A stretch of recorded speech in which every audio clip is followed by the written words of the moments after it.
Hello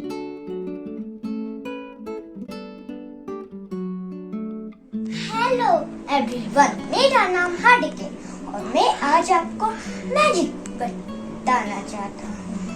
इसके लिए candle लेके आना पड़ेगा और इसके लिए प्लेट लेके आना पड़ेगा, फिर इसके लिए मैच स्टिक और इसके लिए अगरबत्ती और इसके लिए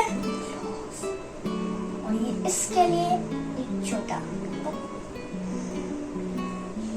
मैं आपको आज मैजिक दिखाने वाला हूँ।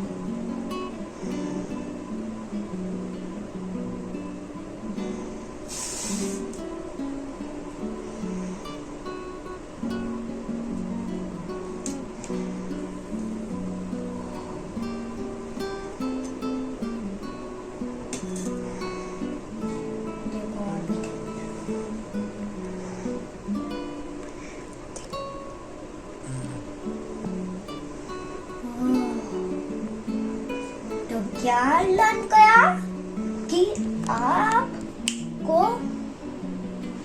Air is necessary for fire.